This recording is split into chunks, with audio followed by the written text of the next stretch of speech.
Let me tell you guys another truth bomb. Okay. Every lead ends up buying. Every lead is a quality lead. They all end up buying. It's just now, or it's tomorrow, or it's next year, or it's another product because they were better than you. So everybody ends up buying, right? So every lead is worth a little bit of time.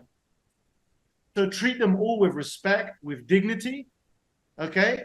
And treat them like they will buy eventually, even if they don't have the money right now. So for me, it's like, hey, I know that the guy's, I don't know, maybe you're in BizOp and the guy's a student. It's cool, man. Spend 15 minutes with him. Don't spend the whole hour. Spend 20 minutes. Get him excited.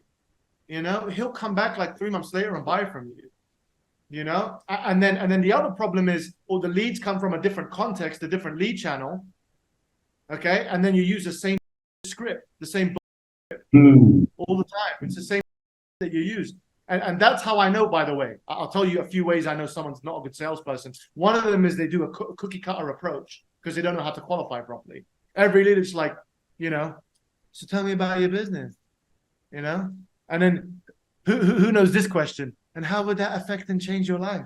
Can you tell me what would that do for your life? When I hear that question, I'm a person and I'm listening to. I'm like, why the fuck would you ask him such a childish question? The guy runs a $50,000 a month agency or company or whatever it is. You can't talk to people like that who are professionals. They'll spit on you.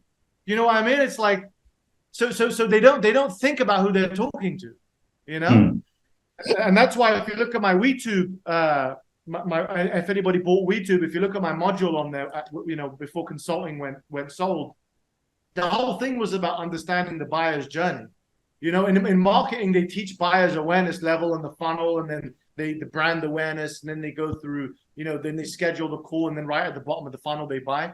It's actually the same process for a salesperson, although this is not taught. When you qualify someone, you're supposed to be figuring this shit out. You're supposed to be figuring out, oh, he has brand awareness or he doesn't. You know, he's bought a course in the past or he hasn't. He's been ripped off in the past or he hasn't. All of these things take into account, but those things aren't on your scripts.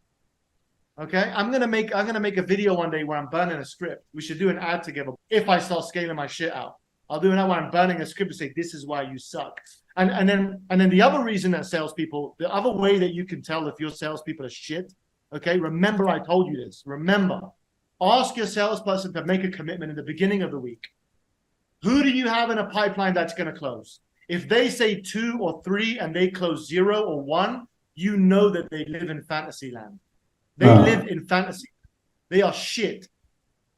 They're being lied to and they believe the lies by the prospects. Okay, whenever I go talk to Jesse Clark, he'll tell you. Whenever I said I was going to close a deal, or my top sales guys in my organizations, when my top sales guys say to me, I'm bringing 3 in this week, they bring 3 or they bring 4. They know what's happening in their pipeline. They know what's going on. You know, I used to have this with an organization Brian is familiar with. Okay, really great sales guy, Rick. You know who Rick is, right?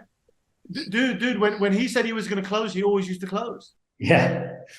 You know, so watch out for that, man. And watch out for yourself. If you say, oh, this guy's definitely a deal, you know, and if he doesn't close, take a good hard look at the mirror, man. You know, like something's happening. You're living in a different reality to what's actually happening in front of you. So it's another truth bomb.